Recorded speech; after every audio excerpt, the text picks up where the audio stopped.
and thank you for joining us today. Today's event, We're All Plastic People Now, is hosted by Go Green Vernon Hills in Lincolnshire and the Vernon Public Library. And our co-sponsors are Go Green Highland Park, Go Green Glen, Ellyn, the League of Women Voters Illinois, and the Coalition for Plastic Reduction. My name is Seema Keshav, and I am the founder of Go Green in Vernon Hills in Lincolnshire. We are a community-based environmental group, and our vision is to protect the environment for future generations as well as for all species within our planet. And we do that by advancing environmental solutions, and which we do through education programs like we have today. We do that through policy, advocacy with legislators, both at the local and at the state level, as well as advancing environmental solutions within our schools and the broader community. Today, we're here to address the plastic crisis. For several decades, the environmental footprint on plastics has focused on the devastating harm that plastic pollution has on marine wildlife. However, in the recent years, we have learned that plastics has several other issues.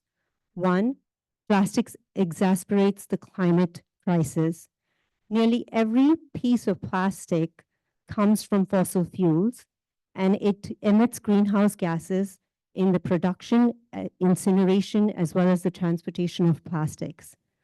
It is an environmental justice issue, as plastic production and incineration facilities that release toxic air emissions and chemicals are predominantly located in low-income communities and communities of color. This disproportionately harms the health and well-being of these communities. Our focus today is plastics and the growing concern with the risk to public health. Microplastics, which are defined as tiny pieces of plastic less than 5 millimeters long, have been found by scientists in several parts of the human body. Babies today enter the world with their brains and bodies already contaminated with plastics. Micro and nanoplastic particles have been found in the placenta of newborns in their first stool, with exposures continuing through breast milk and infant formula. Microplastics have also been found in okay. Is this better? Okay. Microplastics have also been found in human blood, in human lungs, in human brain, as well as in human testicles. In the lung study, researchers were stunned to find microplastics embedded deep in the lower lung because airways in this part are much smaller, making it hard for particles to penetrate. In the Emmy award-winning documentary, We Are All Plastic People Now, Dr. Leonardo Trasante, a pediatrician, states that this is an experiment in which we did not consent, in which we are unwilling participants and are suffering the adverse consequences. And he, along with other scientists, researchers, physicians, point to studies that raise concerns from plastics and its associated chemicals. We will now see a couple of clips from the documentary before we move on.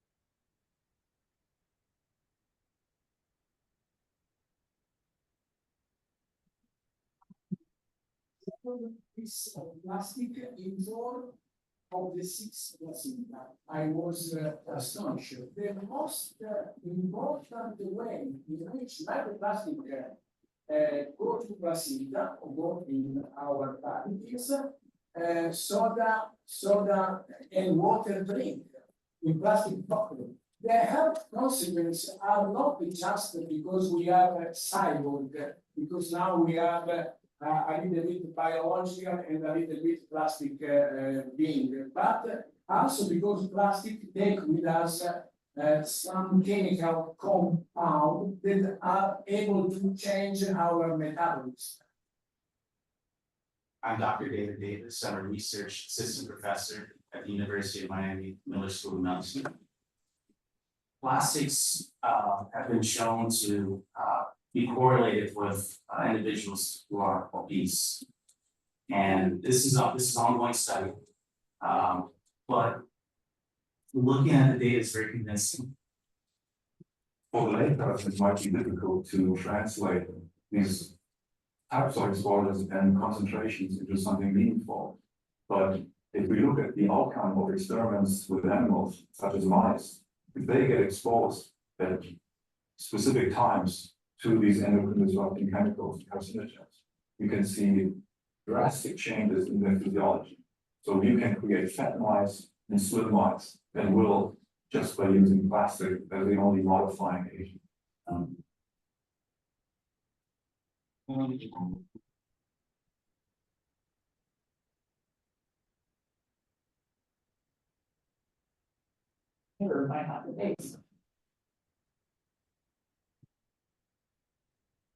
My name is Carrie Vernon. I'm a professor of medicine. My specialty is in gastroenterology. I began looking at the idea of plastics being a culprit, in part because plastics have been around about 30 to 40 years, and that would be about the time frame in which people are starting to get these cancers. When I got diagnosed, my husband and I were having a conversation, and he's like, if you were the last person in the world I would have thought to get colon cancer, you're healthy and fit and you exercise and you're outdoors all the time and you eat really well and you make me eat really well, right? So it's sort of a shock to our systems. We joined hands with some other researchers, Yusuf Ibrahim at the University of Malaysia and some other researchers to take a look at, first of all, are the plastic particles in the cancers and the colons of people that are young that have this disease. So these are images that were taken of colon organoid cultures. Yeah. So they're basically three-dimensional cultures of cells that were grown from an adenoma that was taken out of the patient. This is my lab manager, Dr. Lisa Lai. So what's our update? So the update is that they are able to find plastics in archival material. So one of the concerns that we had was whether or not we could use specimens that had been recovered from surgeries and stored for a period of years, and they were just fine for the experiments.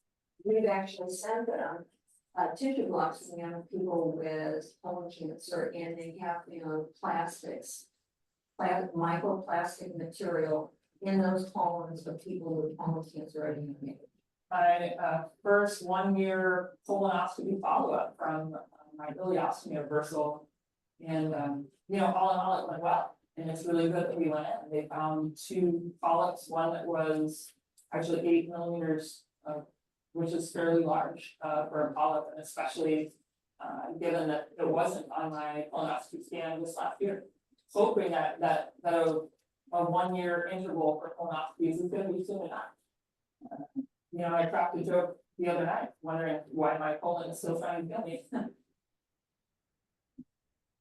Seeing some pretty significant growth patterns of unhealthy reproductive cells in my colon. So I'm really concerned about young people like Jessica. I see a lot of 25-year-old people with colon cancer. Why is this happening to our world?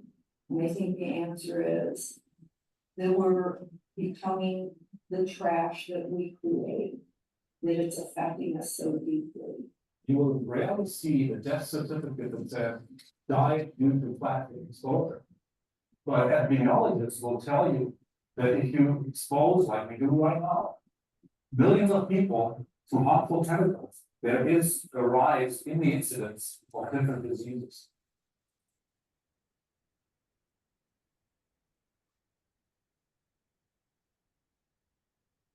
Is this okay? Good. So we ask ourselves, how much evidence do we need before we can take action? So- Those people over there. There you go. So in the documentary, PhD and environmental engineer Rolf Halden says, if you have enough data to know that an 18-wheeler is barreling towards you, then you step aside.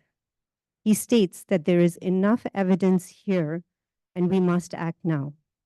So for today's panel discussion, we have invited inspiring leaders from different sectors who are addressing the plastic crisis in diverse ways. We will hear from them on solutions they are working on and ways in which we all can participate to make a difference. After the panel discussion, we'll open it up for your questions, and then I will wrap it up with some action items. But before we start, I have to add that the responses from our speakers represent their point of view and do not necessarily represent the various organizations they're affiliated with unless explicitly stated. Now I'm going to pass it on to Ashley Johnson, who will moderate the discussion and introduce our panelist. Ashley is the Business Outreach Librarian at the Vernon Area Public Library, with over 10 years of public library experience in programming and community engagement. Ashley prioritizes relationship building and community-driven initiatives to strengthen the bond between libraries and their communities. What I recently learned about Ashley is that she braved using cloth diapers for her kids because she learned that disposable diapers take about 500 years to decompose. So Ashley, take it away for us.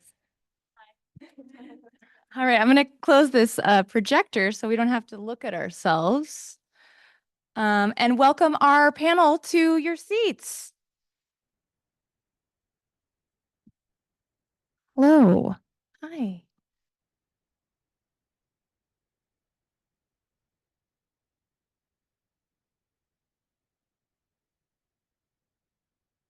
Thank you for your patience to those at home. This is our first time doing all of this stuff at the same time. So I think we're doing pretty well. If you could pass this down, we've got 2 mics for our speakers, and then I'm going to use this baby mic.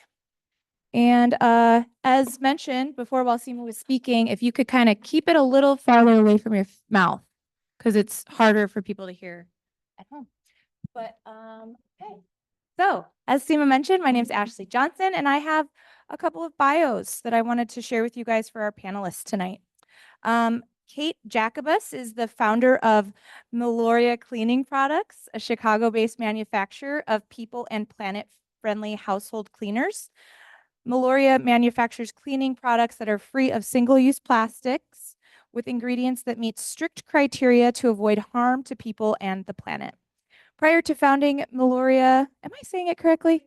Meliora, sorry. Kate worked as a research and development engineer of sinks and faucets at LK Manufacturing and was the environmental and regulatory manager for bicycle component company SRAM. Okay. When she isn't at Meliora, she is either teaching operations to mission-focused MBA students at the Quinlan School of Business at Loyola University Chicago, eating something delicious, or reading a book. I have 2 of the same things in common. Thank you for joining us tonight, Kate. Representative Daniel Didech is the Illinois State Representative of the 59th District. Daniel was raised here in Buffalo Grove by a family of small business owners. He is a graduate of Stevenson High School and District 96 schools. After completing law school, Daniel returned to the community with his wife, Jen, who is a 6th grade math teacher at Twin Groves Middle School. They live together in Buffalo Grove with their 2 children and their dog, Captain Hook. From 2017 to 2019, Daniel served as the elected supervisor of Vernon Township. Under Daniel's leadership, Vernon Township transformed its food pantry into a grocery store experience. Now our community's most vulnerable neighbors, including seniors, immigrants, and single mothers, are provided with healthful foods in a dignified manner. As state representative, Daniel continues the tradition set by his predecessors, Carol Sente and Kathy Rigg, of being an accessible and hardworking leader in the community. He regularly attends local board and community meetings, holds meet and greet and town hall events, and talks to our neighbors on the doorsteps about their concerns and ideas to move our state forward. Welcome, Representative Daniel Didech. Jacquelyn Casazza is the president and co-founder of Go Green Glen Ellyn, a community nonprofit with the mission to help residents and businesses be greener through education, advocacy, and volunteering. She is a certified member of the Volunteer Speakers Bureau for Beyond Plastics, a national nonprofit working to end plastic pollution.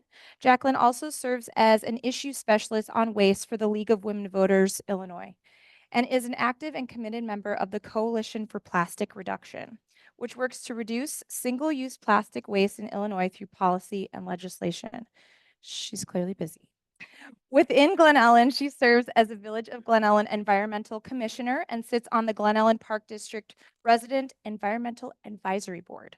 Prior to her environmental work, she spent 16 years at Deloitte and holds a BS from Vanderbilt University. Jacquelyn and her husband live in Glen Ellyn with their 2 school-aged children. And when she's not working to protect the planet, she loves to explore it through books, travel, and music. Welcome, Jacquelyn. Shourya Mehta is a senior at Adelaide Stevenson High School, who is the founder of Green Pulse Education, a nonprofit dedicated to advancing environmental literacy. He is an ardent lover of nature, looking to combat the plastic problem, and enjoys bird watching, hiking in his free time. In the past, he and his team have drafted and advocated for Bill HB 4895, aiming to mandate climate education in Illinois, and has spoken at over 20 schools. Beyond Illinois, he has expanded Green Pulse education to have 15 chapters across 3 continents and over 10,000 engagements on social media. That's amazing. Welcome, Shourya. Okay, so that is our esteemed panel. Welcome, everyone. I'm going to get started with some questions. Very good. So for the first question, it is to Jacquelyn and Kate. And if any of you would like to chime in, you're more than welcome to do so. Tell us more about plastics. What are they made from and what makes them harmful to human health? All right. So plastics are made from fossil fuels and chemical additives. And there's any number of chemical additives that can be used to make plastic. So if you think about all the different types of plastic there are, I mean, there's plastic in this microphone, there's a plastic on those books over there, there's plastic on the water bottles. All those different chemical additives change the properties so they can make it more flexible or more rigid or different colors. And there's about 13,000 different chemical additives that could be used today to make plastic, and that number keeps growing. The problem with these chemical additives is that very few of them have been tested. Less than half of them have been tested for safety. And of the ones which have been tested, we know that there's at least 2,300 that are chemicals of concern. That means that they're highly hazardous to human and environmental health. And some of these chemicals include known carcinogens and endocrine disruptors. So endocrine disruptors are chemicals that can mimic or confuse our endocrine system, which regulates our hormones. So a lot of the functions in our body depend on our endocrine system, and that's why these chemicals are so damaging. So these harmful chemicals can leach out from the plastic that's entering our food web and into our bodies. And as it was alluded to in the film, there's many human health issues that have been linked to these endocrine disrupting chemicals. So there's reproductive issues, neurological issues, immunity dysfunction, obesity, hormone-sensitive cancers, autoimmune disorders. All these things have been linked to these endocrine disrupting chemicals. But the problem is that we're exposed to these chemicals, not just through plastic, but through many other areas of life. So it's really difficult to kind of pinpoint, exactly when it's coming in. And there's no study that says, like, if you drink out of a water bottle 1,000 times, you're going to get cancer. But like Dr. Hayden said in the video, if you see this 18-wheeler coming at you, you want to get out of the way. And that's kind of where I'm feeling right now with the plastic problem. Is there's enough evidence out there that concerns me, especially as a mom of 2 young children, to want to take action to protect the health of my family and others in the community. Yeah, that was a great overview from Jacquelyn. The only thing I'll add, or supplement with that is if we think of, some of us are into the idea or are familiar with the concept of clean cosmetics. In the past couple decades, we've become more familiar with this concept that we should care about what we're putting on our skin, right? And one of the most frequent ingredients that are best to avoid if you're kind of redoing your cosmetics and personal care items is fragrance. So I think there's so much similar between fragrance and plastics, because fragrance is a catch-all term. Industry, businesses do not need to tell you what they put in their fragrance blends. It's a considered proprietary secret. Same thing with the additives in plastic. These are things that you're buying, that you're, purchasing from businesses, and they don't need to tell you. So the fundamental issue of transparency, and that you're not legally entitled to know the information about what's in the products that you're buying, to me is a huge issue as well. Very good. So for the sake of time, I want to kind of keep it going and start with our second question, which is, what are some of the steps that you've taken to reduce single-use plastics within the community, and what were the barriers? That is open to anyone, and yeah, I'd love to hear what you guys have been doing. Yeah, so hi. Can you guys hear me fine at this distance? Yeah, okay, great. Yeah, so both through Green Posts and through my role in Stevenson High School as the president of our environmental club, I think it's been a big, I guess, a goal amongst young people, especially, to help reduce plastic. So in Stevenson, one really big thing that we moved towards last year was that in the cafeteria, we replaced a lot of the plastic cutlery that was previously provided with biodegradable cutlery. And I think the school, the organization that we work with, Sodexo, actually did a bit of a survey, and they found, I think, that cut our plastic usage for a month around 3 tons, which obviously is a huge amount. And then also outside of Stevenson, with Green Post Education, last year in Evanston, we helped advocate for a bill where they basically banned plastic bags in city businesses and applied a 10-cent tax. And I'm currently working with SEMA, who's seated at the back with Go Green, Lincolnshire, to hopefully bring a similar bill to Vernon Hills. Yeah. Very good. Well, first, I want to thank SEMA for inviting me to participate in this, and thank Ashley for moderating and for the very flattering introduction that you gave. But you may have noticed a few things that Ashley did not say that I was in her introduction. I am not a scientist. I am not a doctor. I am not a public health professional. So as a legislator, a question that I deal with in this issue and lots of other issues is, how do I legislate on issues that I don't have a background in and I don't have an expertise in? And the answer to that is, we listen to the experts, we listen to the scientists, we listen to the doctors and the organizations who are handling these issues professionally, and we try to find solutions as to how we can identify the problems that they've identified, listen to their proposals for solutions, and then how do we implement them?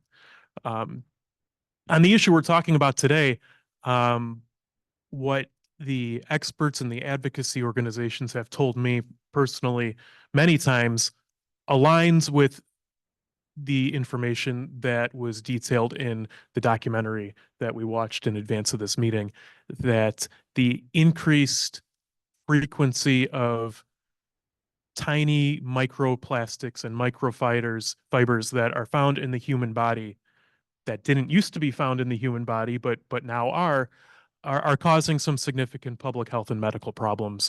Particularly, there's very compelling evidence, as the documentary indicated, that the rise in colon cancer, especially among young people, there is likely a causal link between the increased rate of microplastics in the human body.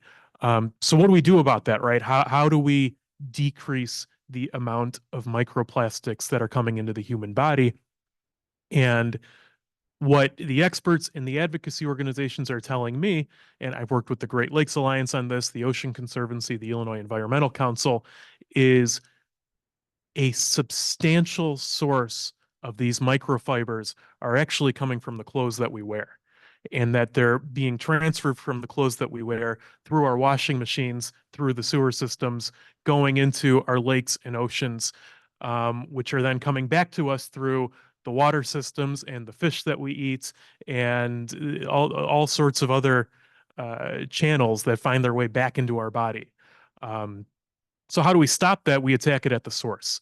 And so I've introduced a series of pieces of legislation that we are working with the environmental community, the public health community, and the business community and the manufacturing community of how do we stop it at the source from these microfibers that are coming from our clothing, ending up in our water and our food supply. And the way to do that is we need to substantially, well, when I say substantially, I mean, we're starting essentially at nothing and we want to turn it into something that's ubiquitous, what we call microfiber filtration systems on our washing machines. These are filtration systems, much like on your dryers, you have the lint catchers, right? And you clean off your lint catchers after you do a load through the dryer. Similar concept where you would put a filtration system in your washing machine that would catch these microfibers after they leave your clothes, but before they enter the sewer system through your washing machine. How do we do that? A little easier said than done, but we have essentially a three-pronged approach, and we've introduced three pieces of legislation to do that. The first, that we call House Bill 1284, we would require all state washing machines to contain a microfilter filtration system starting in December 2024, require all washing machines manufactured to have these filtration systems by 2028, and all sales by 2030 to be equipped with these filtration systems. So through a process of attrition, we would end up with a state where all washing machines are equipped with these systems. The second piece of legislation, House Bill 5658, we want to make sure that it's financially feasible for consumers to purchase these systems because they are a little more expensive. So we want to provide a $100 rebate to consumers so they can equip their washing machines with these filtration systems. And third, House Bill 5659, an incentive package for manufacturers of microfiltration systems in Illinois.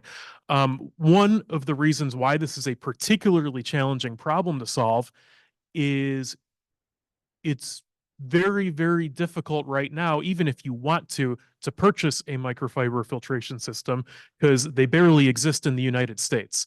There's some manufacturing taking place in Europe right now. France has been a leader in this on an international level, where they've put in place a staggered mandate where all the washing machines in France are going to transfer over to this better system. But we do not have nearly the manufacturing capacity in the United States or Illinois to adopt this at a wide scale.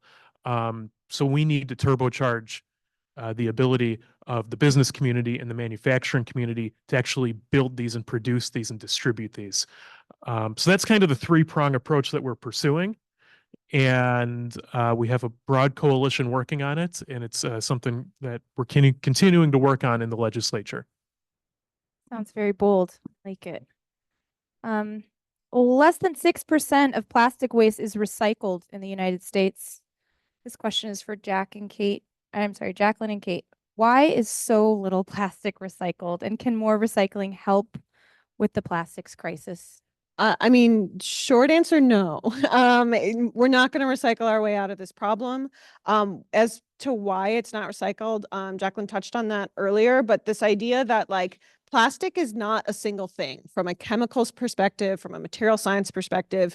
You cannot say like this is plastic. That doesn't mean anything to a chemist. That doesn't mean anything to someone attempting to recycle that material. They need to know the details of what is involved in that material. They need to know how it was made. And when something of unknown shape or size shows up in the recycling stream, there's simply not the technology that exists to turn that unknown, weird shaped piece of plastic into something usable through any known process. That's why we do see the best recycling rates in things like beverage containers. So the best chance you've got if you're going to try and recycle plastic is to recycle drinks and beverage containers, water bottles, things like that. Everything else is like that's where we're getting that 6% at best. That's a generous number about how much is actually getting recycled. The unpredictable ingredients in the plastics means that there's unpredictable behavior in the process and that we simply can't turn it back into something that's useful. One thing I think really struck with me, I was in Ottawa to meet with people that were doing the last negotiation for the International Plastics Treaty. And I went to a dinner, and the host of a giant international chemical, attempted chemical recycling company spoke at this dinner and said that he was being hopeful about it, but I think this is a sign that we truly can't recycle our way out. He said, demand for recycled plastic is far in excess of what's being done to supply it. And if you know anything about the free market, if you believe in the free market, if people are trying to buy recycled plastics to use and companies are not meeting that demand by making recycled plastic, what does that tell you? It's just not happening. The technology's not there. It's not a real solution. So I would add to that, when it comes to plastic, I mean, even if there is recycled plastic that's available, virgin plastic is so cheap and so easy for manufacturers to deal with. Most plastic today is made from ethane, which is a byproduct of fracking. And ethane used to be burned off as a waste product. Fossil fuel companies basically threw this away. And now they've figured out a way to capture it and turn it into ethylene, which makes the polyethylene pellets, which is the base of all single-use plastics. So for a company to spend more money and have to do a more difficult process to make their packaging when they could just get something, for much cheaper, that's much easier to work with. It's really hard. I mean, you have to just, I guess, be a company really wanting to do the right thing. And there are some companies out there that do that, but very few.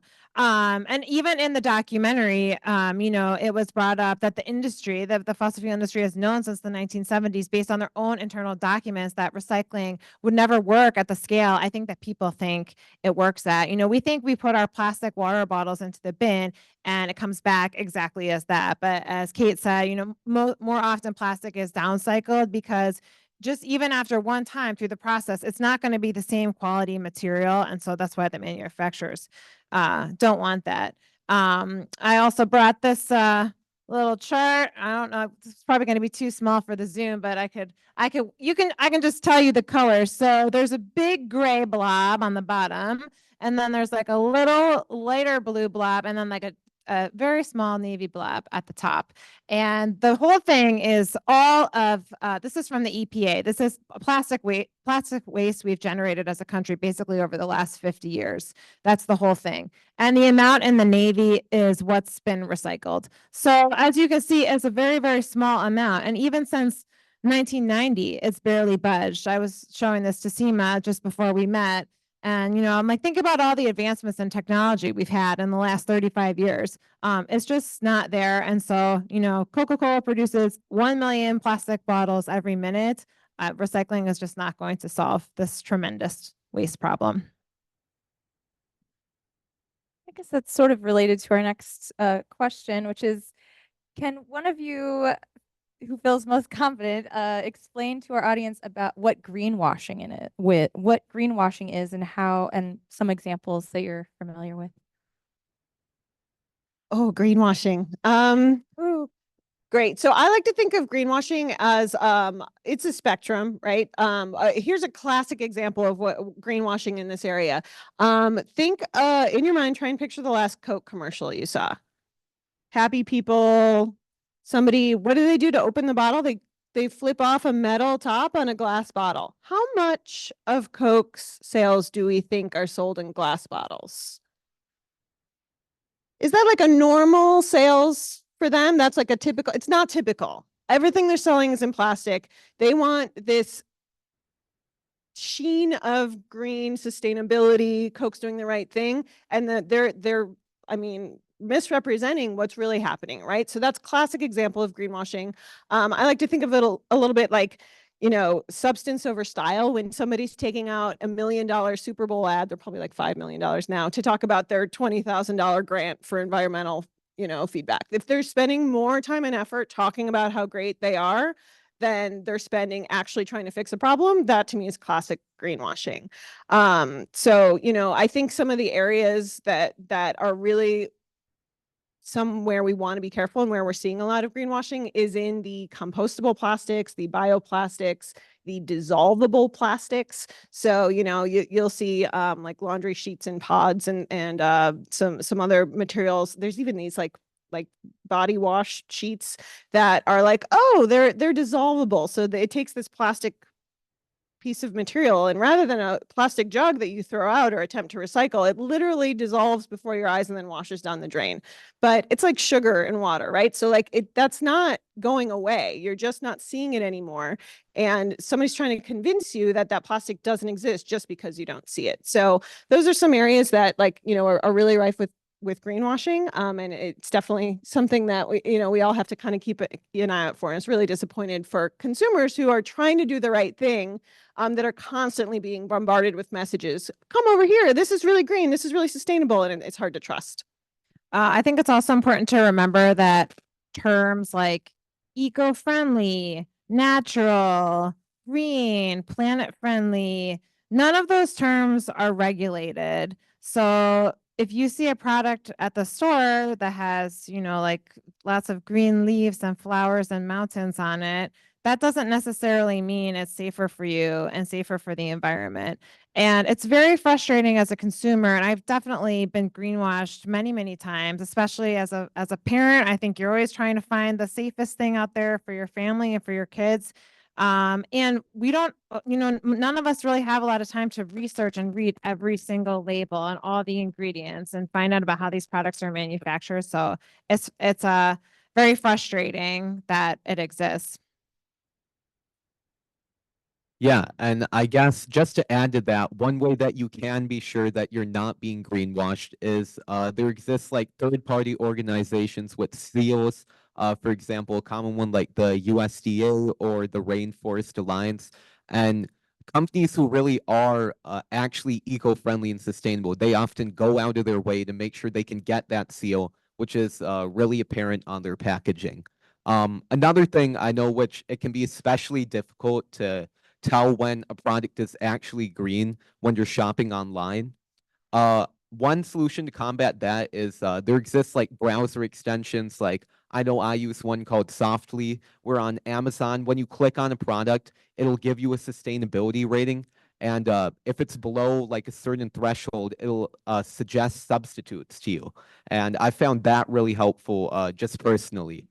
And it's just small things like that which can really help you just gradually transition your household or even just you personally to a more plastic-free lifestyle.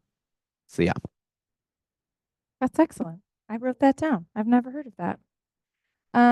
What steps are you hoping to take in the future to help with the plastic crisis? This is probably our last question, and then we're going to open it up to questions. Well, I think there's lots of steps we have to take because this is a big problem, right? And there's going to have to be steps that are taken at every stage of the process, right? At the manufacturing and at the retail level, at the consumer level, at the household level.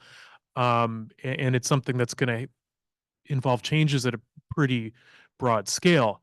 And it's one of those huge problems that can seem onerous and impossible to solve sometimes. But I think the perspective I try to keep is that we've solved big, enormous environmental and public health challenges in the past. When I was in elementary school, when I was in middle school, we learned a lot about the holes in the ozone layer and the acid rain problems that were existing. And those are things we don't hear a lot about anymore. And that's because there were massive changes that were made at an economic and at a manufacturing level where we stopped emitting the chemicals into the atmosphere that was causing holes in the ozone layer, right? So that's a problem that we don't have anymore. Public health issues, right? Smoking is at all-time lows, right? That was a huge public health problem that through governmental regulations and public education and cultural changes, we've been able to reduce that. Wearing seatbelts, right? Same thing. These are things that used to be huge, huge problems that we've been able to reduce and mitigate through some pretty comprehensive solutions. There was a scene in the documentary where they explained that When you heat up your leftover food in a plastic container in a microwave, when you make it warmer, that makes it easier for more of the microplastics to transfer from the case into the food that then goes into your body. That's a public health issue, right? And to me, that's the same as explaining to people that if you smoke cigarettes, you're more likely to get lung cancer, right? If you heat up your food in plastic, you're more likely to get colon cancer. And that's a public education question that's going to take a lot of work and a lot of money and a lot of time to explain to people. And we're still at the early stages of that process, right?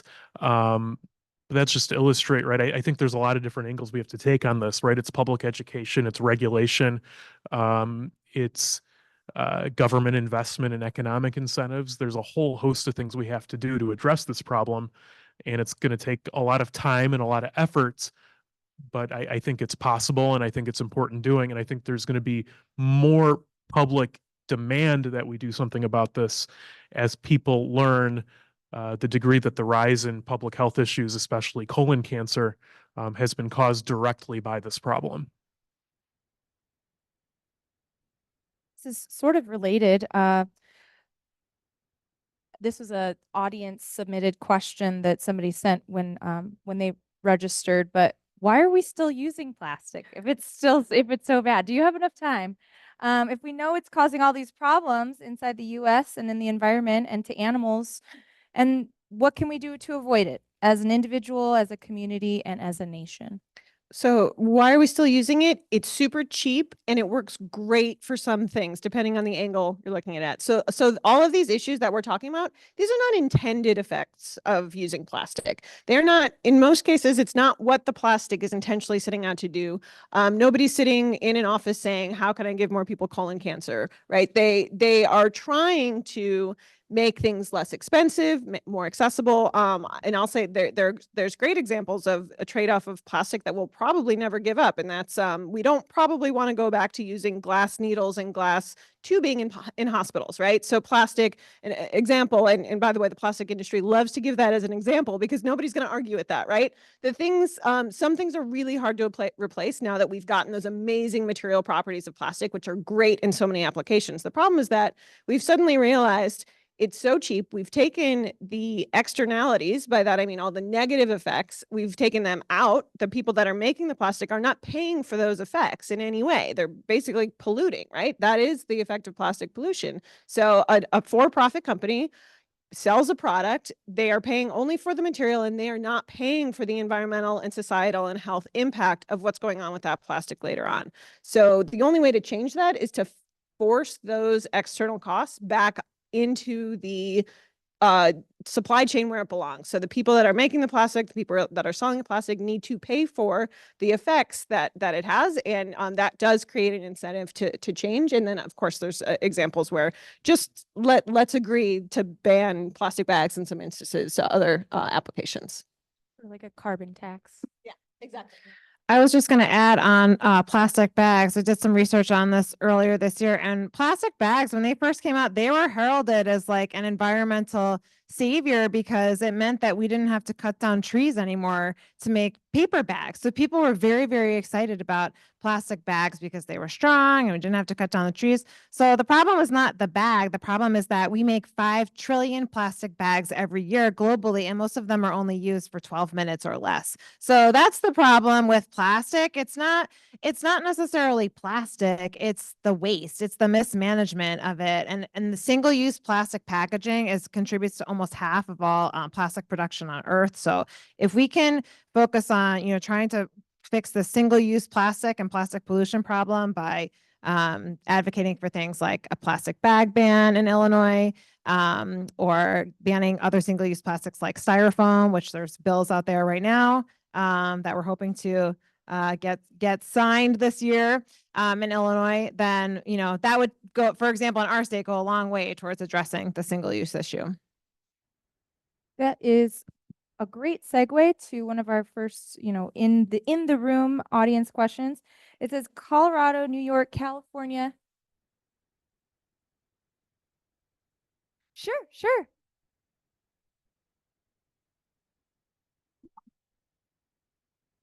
FEMA has someone that she wants you all to meet. Here you go. I don't know if you guys Hi. want to share I just want to quickly introduce Anusha. She's a high school student right now at IMSA, Illinois Math and Science Academy. And she has volunteered for Vernon. Something I do with this mic. She's volunteered for us for a couple of years now. She came with us to Springfield to lobby for a statewide ban on styrofoam foodware containers. She's working with us right now to help restaurant owners and cafe owners understand about the new bill in Illinois that allows consumers to bring their own containers. Use that little baby. Just going to quickly pass it on to her. She'd like a couple of minutes to talk about a research that she's working on. So thank you for that introduction. So my name again is Anusha Saraf, and with my friend at school, Shrestha Ganta, we have started a community awareness campaign that focuses on the ramifications of these microplastics on our own body. And more specifically, we're targeting learning more about how these microplastics can harm cognitive function in our brains. And so together, we kind of want to evolve this campaign into a nonprofit that raises awareness for this research and funding on this important issue facing us and our bodies. So today I want to speak on behalf of me and my partner to advocate for this important topic.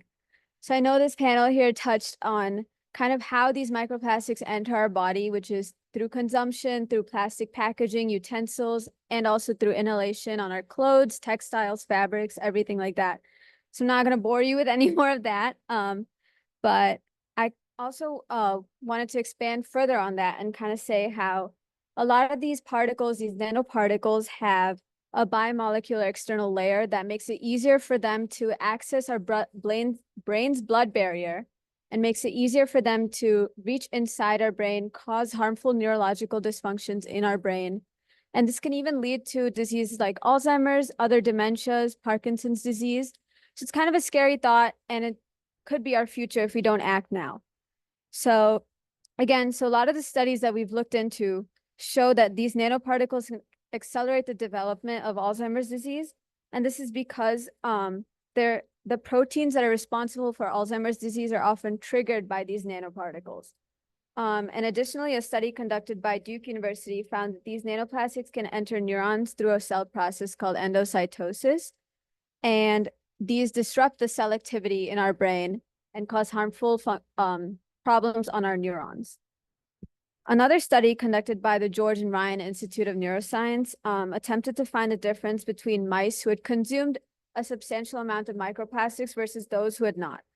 And not only were the microplastics present in multiple organs, these mice also showed behaviors associated with dementia in just 3 weeks. So as you can see, microplastics are able to make their way past the body's defenses quite easily. And studies have found that these microplastics directly lead to cognitive dysfunction in our brain and other organs. So today you've heard this wonderful panel talk about the harmful effects of climate change on our world and our body. And let there be no confusion. Climate change poses a direct threat to the human body and the population right now. So if you like what you heard about our topic of interest, we've printed out a bunch of these brochures of me and my friends' campaign awareness project. I'll probably leave them at the table over there.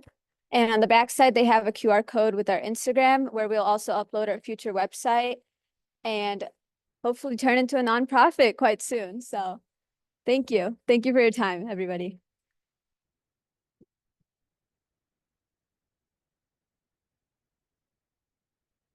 Look at these young people. Isn't it just like amazing? Are you so proud of them? I'm like, yes.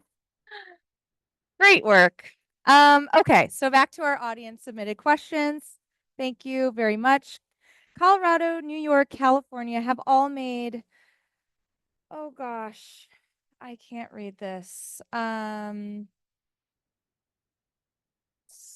To strides to ban plastic bags and ban styrofoam. Where is Illinois in this process? Let's try this. Hopefully this one doesn't keep having problems. Sure. She's saying that there are several countries that also have bans. Rwanda, Kenya, Mexico, Uganda, the UK. Mm-hmm.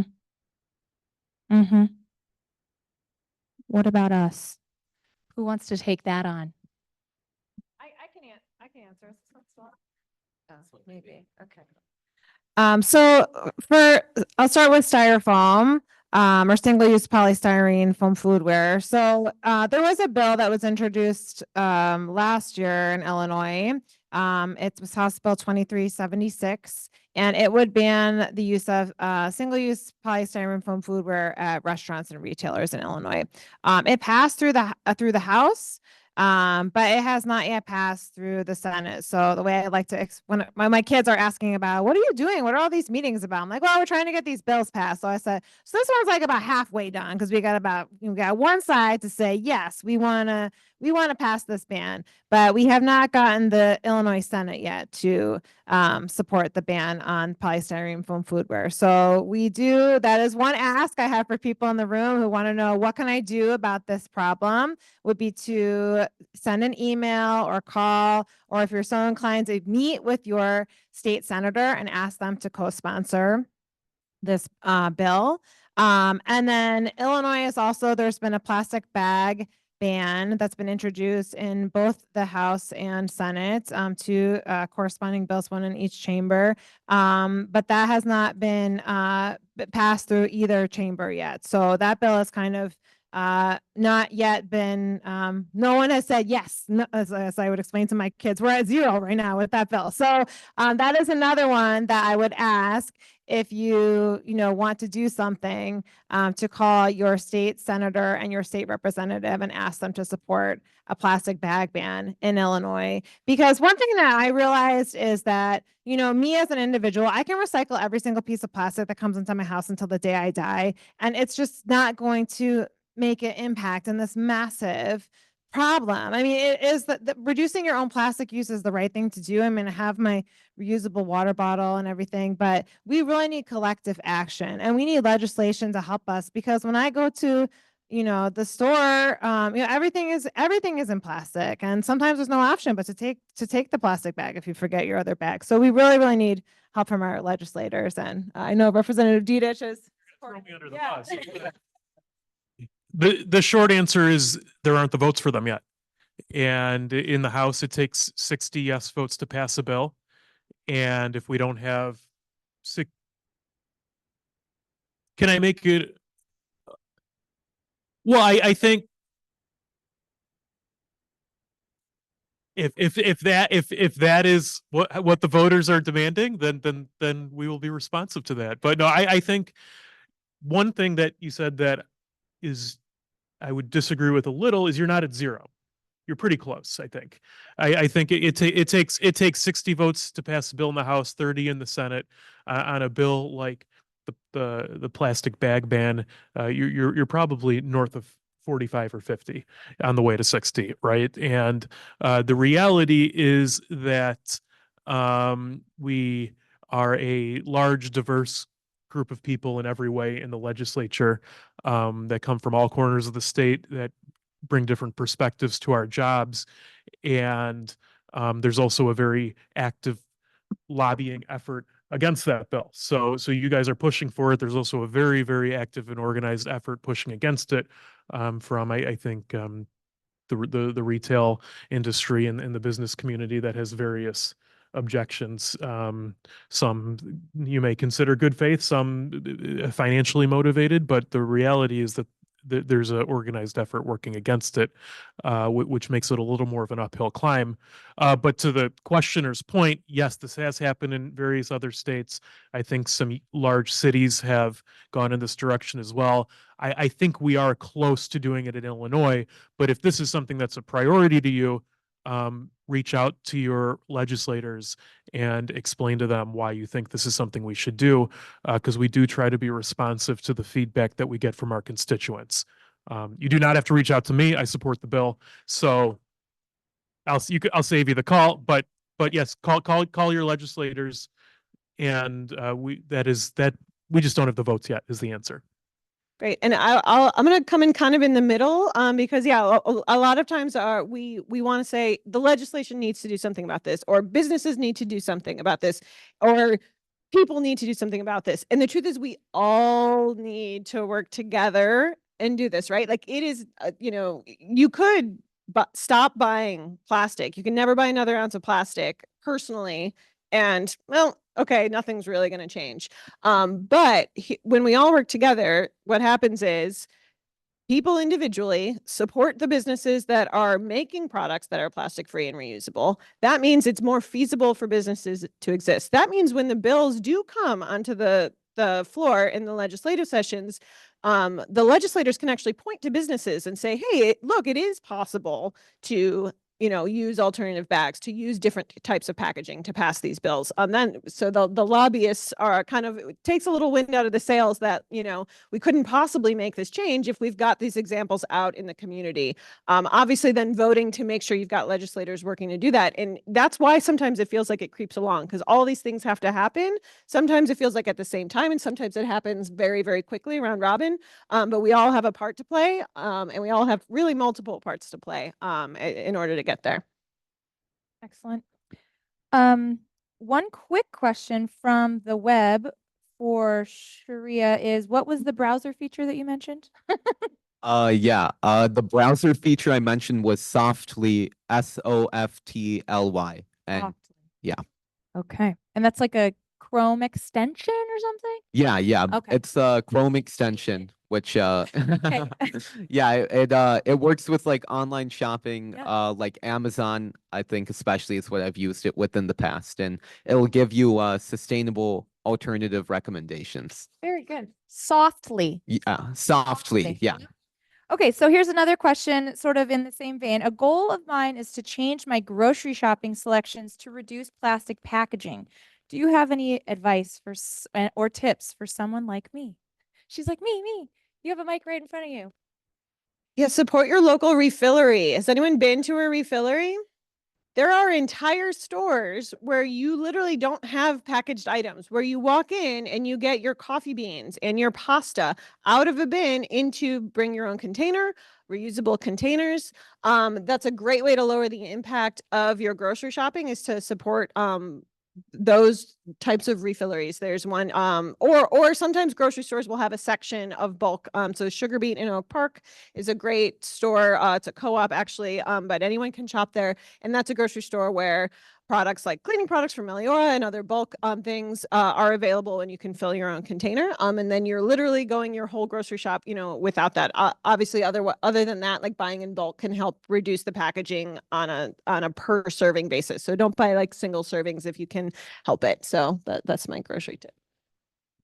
I would say just start with one area, maybe something that's practical and feasible for you and your family. So if you went to this happens to me a lot when I go grocery shopping, I look around and I'm like, oh my gosh, I can't buy anything. Everything's in plastic. But maybe you just buy your produce. I just had this week. I had a recipe that called for corn and asparagus and scallions. So I bought those 3 things without the produce bag, and I felt so good just putting them in my own reusable shopping bag. It's just 3 things, but I saved 1 plastic bag plus the plastic bag you come out of the store with. So start small and build upon it. And you can, look at things that you buy frequently, because then you'll be able to, make the change more quickly, I think. Okay.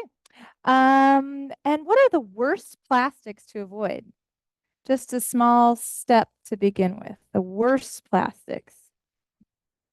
PVC is probably, or PVOH are the hot ones that a lot of research is happening. And now, sorry, not PVOH, PFAS. So PFAS is the subject of a bunch of investigative journalism. It's the unfortunately, it is often like the nonstick coating chemical. So those are really hard to avoid. As far as types of plastic, PVC, it was responsible. One of the additives that makes PVC bending was what got derailed in East Palestine, Ohio last year. Obviously that was a huge environmental and human health devastation, all for an additive that was getting put into PVC. So commonly shower curtains. So double check what your shower curtain is made out of. And if it's PVC, you know, that could be something, try a nylon one. Nylon is still a type of plastic, but it's considered much safer than PVC. Yeah, and I would also add, you know, the documentary talked about heating up food in plastic. So sometimes it's, I mean, I would say try to avoid hot food coming in contact with plastic or styrofoam. So don't heat up your food in plastic packaging.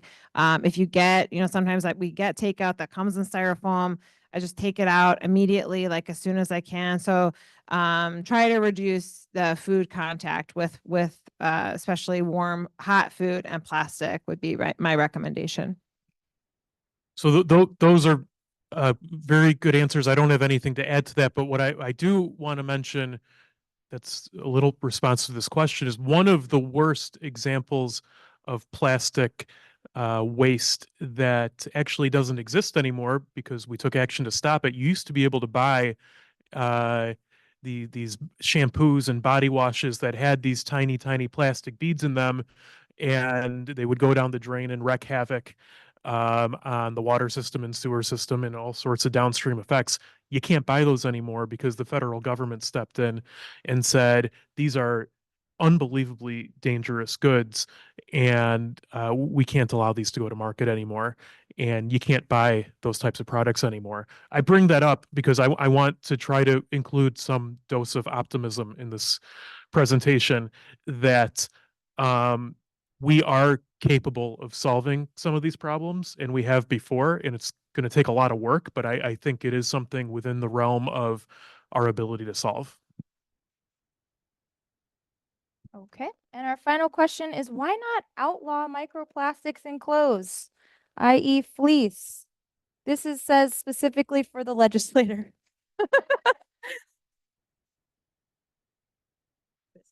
If I were to outlaw every item of clothing that had a microplastic in it, you all would be in big trouble in this room. Big trouble. The answer is I don't know if technologically we have the ability to produce clothing at a mass scale that doesn't produce microplastics, which is why I think we've focused so much on the filtration solution of that seems to be at least what the experts are telling us is that seems to be the earliest stage in the process where we can stop these microplastics from causing harm. Excellent. Oh. The question is there a timeline for when we can do this? And the short answer is no, we don't have a timeline yet. We are still working on enacting these proposals into law. There's legislative issues that take time. There's also practical issues that take time. One of the issues I mentioned before is even if everybody wanted to purchase and install microfilter filtration systems today, you couldn't do it. They don't exist. This is a very new technology that is not being produced at the rate that we needed to. And that's why we're very focused on the manufacturing incentives and the rebate incentives, because we really do need to turbocharge the manufacture of these before they can be implemented at a wide scale.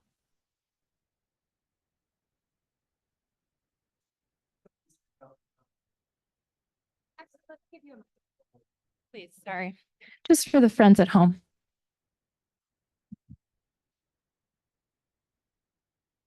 Touching on the microplastics in clothing, I was something about people wash their clothes more often than they need to. My wife hates me suggesting that. And also at higher temperatures, both for the washing and the drying. And so when you take that lint out, this kind of really struck me. There's a piece in the article that when you take all that lint out from your dryer, that's your clothes dying because you're cooking, you're basically cooking them in the wash and the drying. So you can help reduce it that way with lower temperatures.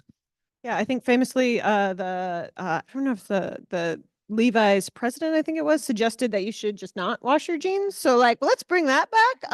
But yeah, frequent washing, high temperature washing is the worst. It does break down your clothes. So great point.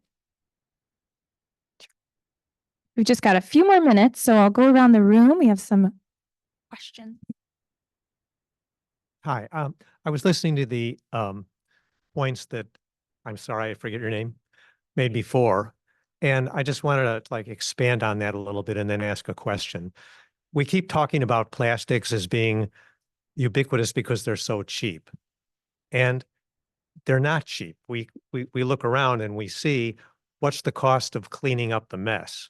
You know, the only reason that plastic looks cheap is that we've allowed the costs to be passed off, as you mentioned, to all the rest of us instead of on the manufacturers where the costs belong. And their profits from plastics are really illusory, I think, because if you netted out the costs, the profits would probably disappear. So how do we move those costs off of the public and back where they belong? And extended producer responsibility laws are one way to do that. And why can't we do that in Illinois? I think we can, and we're working on it, right? So I'm going to assume or trust that would be part of the next steps and action items. There are active EPR bills, places like Colorado, Oregon, New York is on their way. There's a few states that we're literally like, as a manufacturer, we are starting to see now literally how much this tax is going to be for the different materials that are being produced. We're still a couple of years out from all the reporting requirements that are going to be required under these EPR or extended producer responsibility rules, but we are starting to see some traction. And how this type of legislation usually works is that one state does it, it's usually California. We all freak out. We all say this isn't going to happen. We figure out how it works. And then a couple more states do it. And then lo and behold, all the producers now want there to be a national EPR bill so that we can keep things nice and clean and simple. And so, you know, you heard it here tonight. That's probably what's going to happen with EPR as well. It will just take some time to do that. Yeah, and we have been working on that in Illinois. There was a bill that went through the legislature. I forget it was this year or last year on paint producer responsibility. There's another bill on carpet producer responsibility. So it is something we're actively engaged on. But much like the other bills we discussed, there are, as you can imagine, very active lobbying campaigns on the other side as well. So these are bills that are heavy lifts. They're hard to pass. But it's something that we are prioritizing, and it's something we're pretty actively working on. Right. Yeah. Yes. Okay, everyone. Thank you. I'm going to hand it over to Seema. If we could just give a round of applause to our panel, please. Thank you very much. And don't be alarmed. I'm going to put the screen down once again so we can look at something that she would like for us to all see.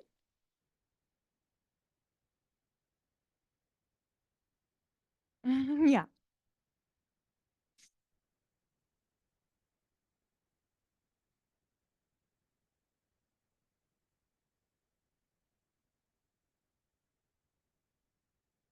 So while Ashley brings that up, there's just a couple of things I want to say that Representative Didech talked about the issue with the ozone layer and how regulation was passed, and that was a challenge that we met and we were able to face.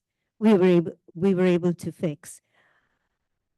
And while I think that this is really great, I have a cautionary advice for everybody today.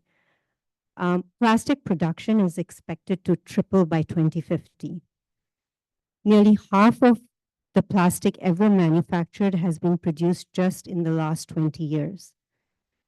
At the UN Climate Summit in 2021, Vice President Al Gore warned that as the world is shifting to renewable sources of energy, the oil and gas companies plan to make up for losing demand by producing no plastics. These companies have resources. As Representative Didech said, they have lobbyists, and they will delay the progress and put forth false solutions. There are many of us here, Jacquelyn, myself, Claudia, Jennifer, who are here as volunteers. We spend countless of hours, week after week after week, working on this issue. We don't get paid for it. We have families at home.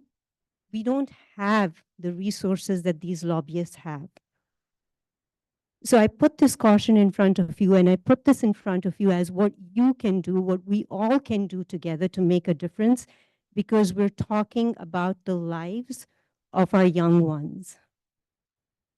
So the first thing which I will say that I cannot underscore is call your legislators.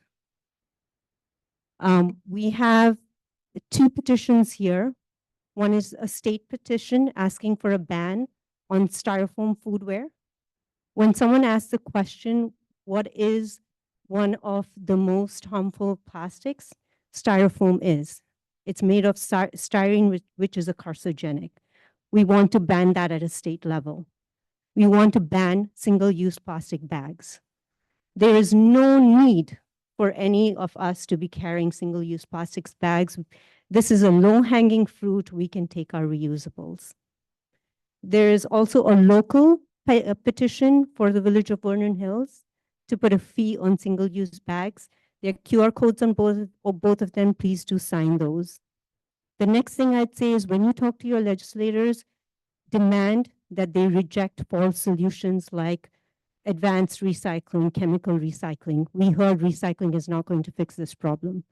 Number 3, chemicals of concern. We need to tell our legislators that we need to get toxic chemicals out of our foodware. Secondly, help us advance reuse and refill. In 2019, Go Green, Vernon Hills, and Lincolnshire worked with the Lincolnshire School District to reduce food waste and single-use plastics. We helped all the schools in our district start a composting and recycling program. So all of the food waste and plastics that can be recycled are diverted away from landfill, and they are sent away to be commercially composted and recycled. We've also reduced the amount of single-use plastics within the schools, the plastic water bottles, the plastic cutlery, and the next step is to replace the compostable trays with reusable ones. So you can do that in your schools, you can do that in your place of work, you can do that at your place of worship. The next thing I'd say is there's a new law in Illinois that allows consumers to take their own containers to restaurants and to cafes. Let's all of us do that.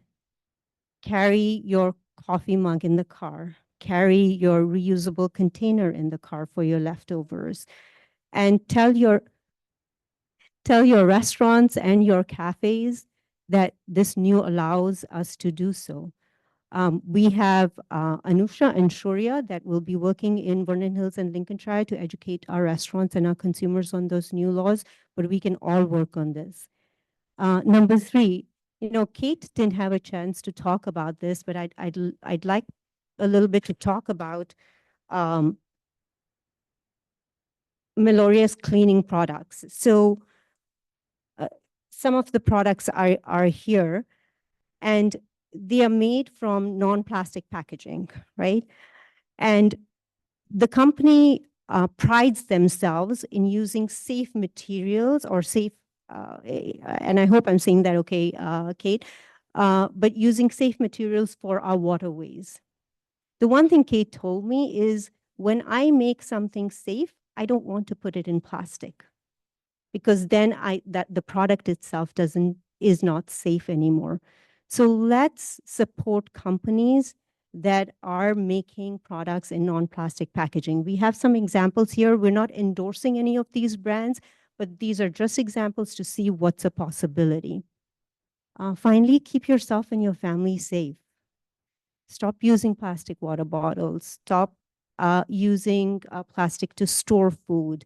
Do not microwave food in plastic containers. Do not use styrofoam containers. And this one, I think most people don't know about this, but do not reuse the single-use plastics that you get, those takeout containers. Those are really bad for you. And then the last thing I'll say, educate, educate, educate. The movie, We're All Plastic People Now. This is a great short documentary to let your family and your loved ones know what's going on. Educate them. Tell them about calling on legislators. I think this is a great service that you can do for your family members and your loved ones. And with that, I want to say one last thing. I want to thank you all for being here today and giving us your time and your participation. I want to thank our panelists for all they're doing to make a difference and for sharing their knowledge with us. I want to thank the library, Ashley, for their continued participation, Jenny Futterman at the back, Go Green Highland Park, Go Green Glen Ellyn, the League, Claudia Jackson, the League of Women Voters Illinois, and the Coalition for Plastic Reduction. You've been great partners with us, and we thank you for that. Thank you, everyone.